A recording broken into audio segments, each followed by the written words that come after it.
28. 7. Most Malachites pass through Palestine to spend the winter in Africa. An increasing number winter in Israel. They build their nests in the forks of tall trees and store food in the nest before laying eggs. The red kite, a rare winter visitor, is a reddish-brown bird, barred with black, with a greyish-white head. Kitron kitron from a root meaning make sacrificial smoke. A city from which the Zebulunites failed to expel the Canaanite inhabitants. JG 1. 30. Although various sites have been suggested, none is certain. This ancient city in Zebulun may be the same as Katath. Jos 19. 15. Kittim Kittim.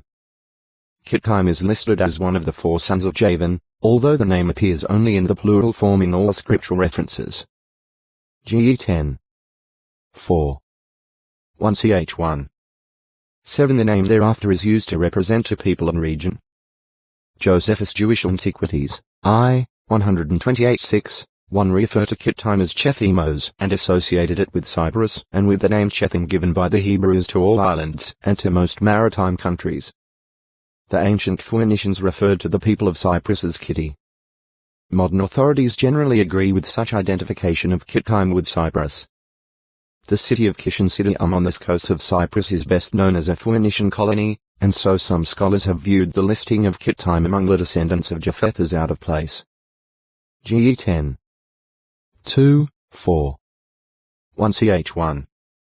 5, 7. However, the evidence shows that the Phoenicians were relative latecomers to Cyprus and their colony at Kish is considered to date from only about the 9th century BCE. Thus, after the New Encyclopaedia Britannica 1987, Volume 3, p. 332 identifies Kish as the principal Phoenician city in Cyprus, it adds. The earliest remains at Citium are those of an Aegean colony of the Mycenaean age c. 1400 to 1100 BC. See also Volume 16, p. 948. That Kittim may embrace other areas in addition to the island of Cyprus is indicated by Josephus' statement, quoted earlier, about the Hebrew usage of the term as embracing other Mediterranean islands and countries bordering the sea, Cyprus being but the nearest to Palestine of the Kittim lands. This seems to be borne out by the references to the islands or coastlands of Kittim at Ezekiel 27. 6 and Jeremiah 2. 10. Some commentators consider that Kittim is also used in this larger sense at Numbers 24. 24, where the prophet Balaam, who lived contemporaneously with Moses, foretold that ships from the coast of Kittim would afflict Assyria and Eber, but that the attacker would eventually perish. This view would allow for the attack perhaps to originate from the sea-coast region of Macedonia, from which country Alexander the Great advanced, conquering the land of Ashur-Assyria but Babylonia along with the Medo-Persian Empire. Others suggest that the attackers were Romans from the Mediterranean coastlands of Italy. The Latin Vulgate uses Italy in place of Kittim at Numbers 24. 24, and the Targum of Enkelos reads Romans. But the apocryphal book of 1 Maccabees 1. 1, JB uses Kittim to represent the land of Macedonia. In Isaiah's pronouncement against Tyre, Kittim, likely Cyprus, is the point at which the eastbound ships of Tarshish receive the news of Tyre's downfall, and the virgin daughter of Sidon is told by Jehovah to cross over to Kittim itself, in a vain effort to find refuge. Isla 23. 1, 11, 12. This is in harmony with the historical evidence for Phoenician colonies in Cyprus at the time of Isaiah's prophesying c.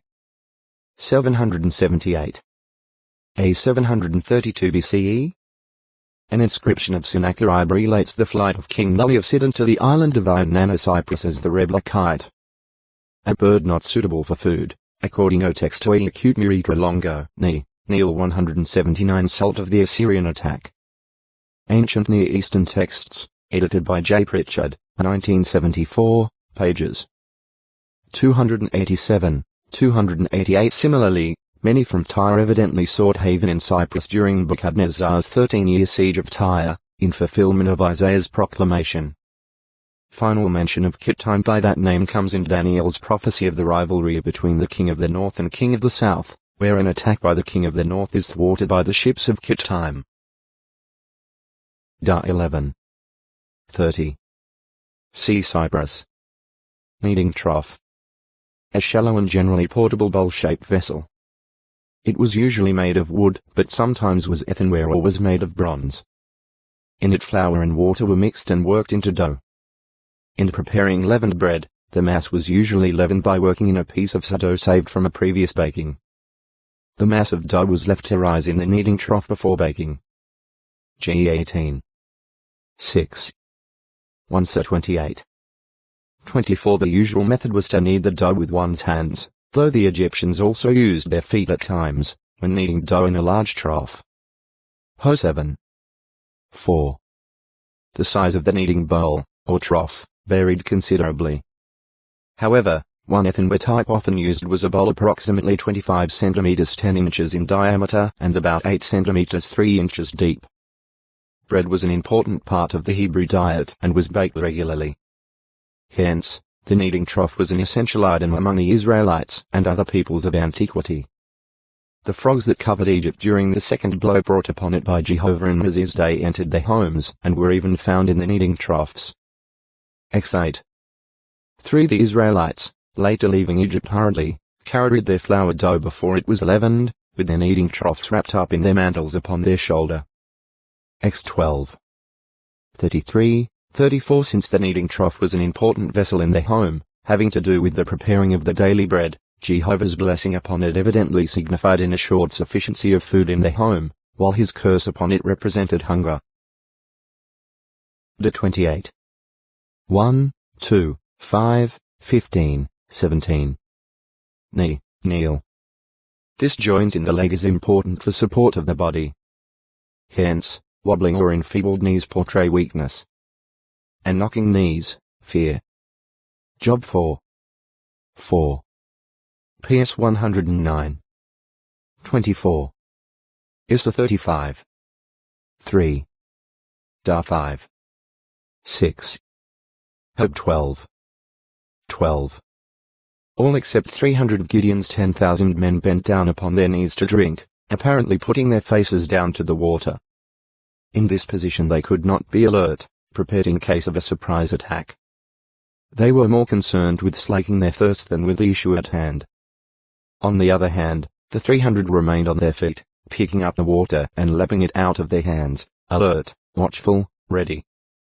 The 9,700's negligent ones were therefore dismissed. JG 7. 3, 5-8. Figuratively, a child said to be born upon the knees of a person other than the mother, and thus enjoying that one's favor and care, was acknowledged as that person's child, or descendant, just as Bilhah's child was counted as Rachel's. GE 30. 3-6. Compare GE 50. 23. Jehovah promised restoration for his people and likened them to children of Zion, or Jerusalem, who would be fondled upon the knees, that is, well cared for, brought back into a favored state. Issa 66. 12, 13. Kneeling. The Hebrew word for kneel barak possibly has the same root as the one for blessing, which may indicate that at least at times blessings were conferred upon persons while they knelt.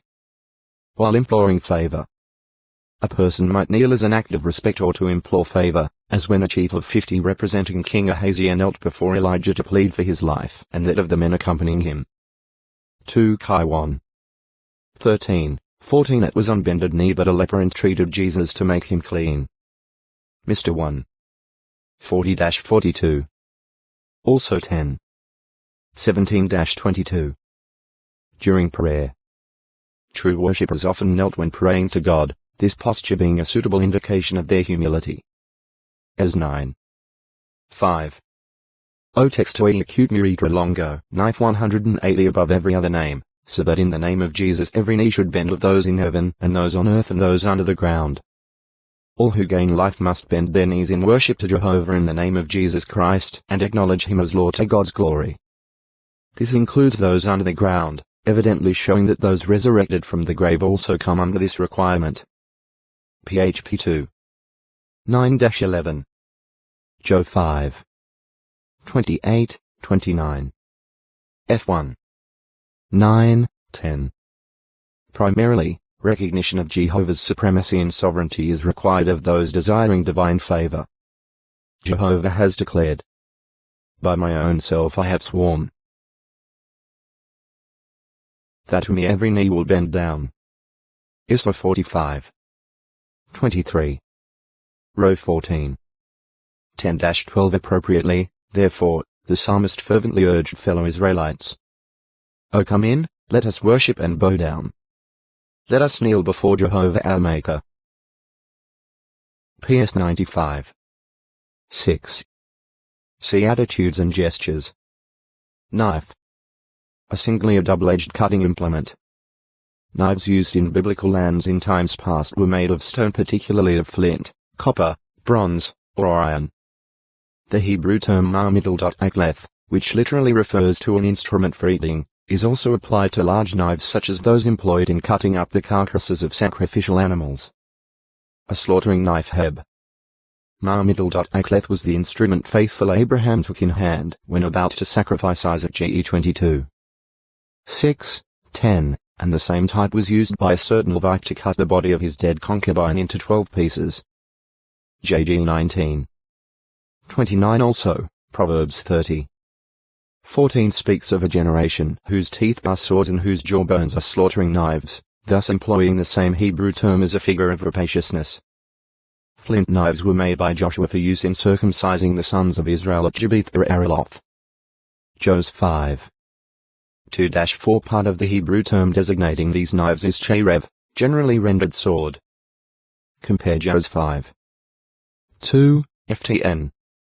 The common Canaanite flint knife was about 15 centimeters 6 inches in length and had a raised center ridge and a double edge. Scribes and secretaries of ancient times used the type of knife to sharpen their reed pens and to make erasures. Jeremiah 36. 23 tells of the use of a secretary's knife to tear apart a roll of a book prepared by Jeremiah.